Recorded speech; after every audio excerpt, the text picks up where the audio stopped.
And I want to share something with you about what I've learned about husbands and men from my work as an intimacy educator working with couples in a program called This is Deeper.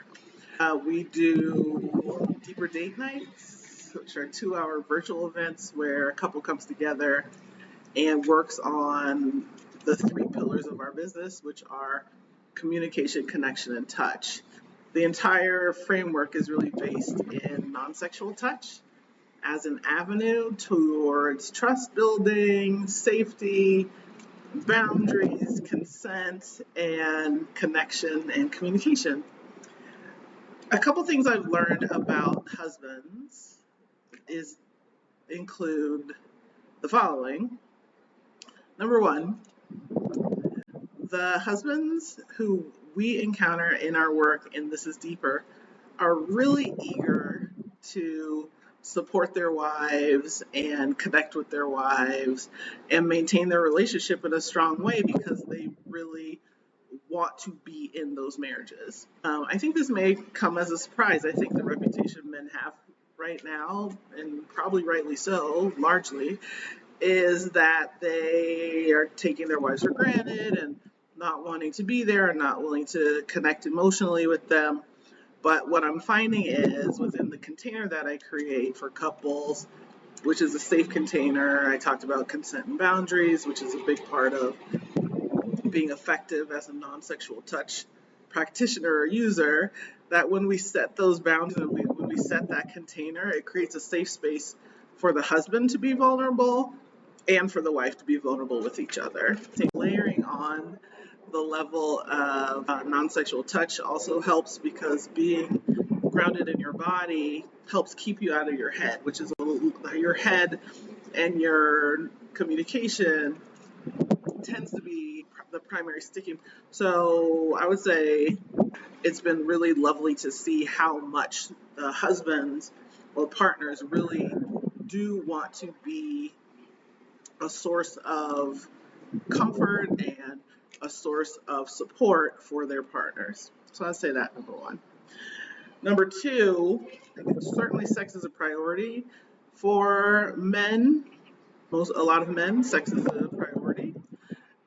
But number one, the men that I'm seeing in my practice are men who are saying sex is a priority, especially with this woman. Like, this is the woman I want to have sex with. I don't want to go looking outside for other partners, or even in cases where a relationship had the potential to be open, this partner that they're with is the one who they want to sleep with, have intercourse with. And I think that might be comforting to some women who may feel like or have had experiences where that wasn't the case. More and more, the potential for men who are in relationships and who want to be in those relationships, that their orientation towards sexuality is to have it with this woman, this partner, who is meaningful to them. I'd say something else that I've seen and discovered in these sessions, in the date nights, and in our bigger containers. So we've like weekend retreats, and then we've like up to a whole year long container for couples to do really deep work, grow and strengthen their marriages.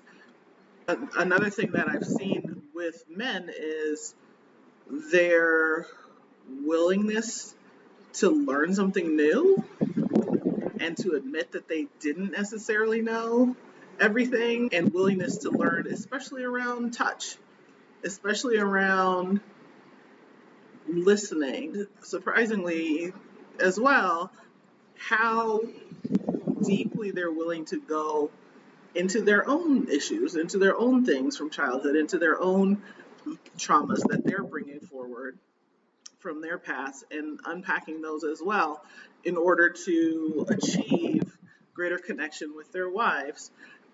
What we've seen is people who've been married 10, 15, 20 years still have, or maybe because of that, have room to grow their partnerships and their relationships.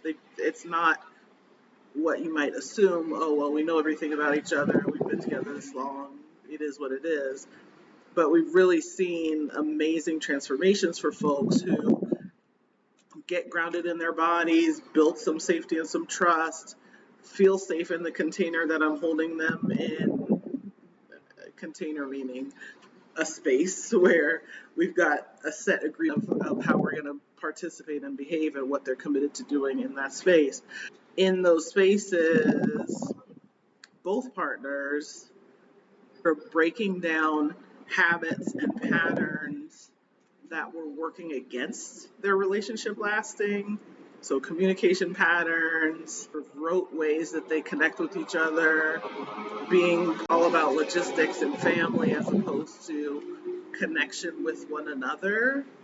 And it's been magical to see. When a client recently told me that she felt the dynamic of her relationship change immediately after a 2-hour session, it made me, I was so thrilled and so gratified to hear that kind of thing. And again, consistently, that's the kind of stuff we're hearing from clients. So if you're intrigued about non-sexual touch, if you're intrigued or hopeful about better communication and stronger connection with your partner, you can learn more on our website. thisisdeeper.com/apply. thisisdeeper.com/apply. Everything that we do, the philosophy of how this works, the possibilities of how we can work together are there. And I hope you will go check it out. Thanks.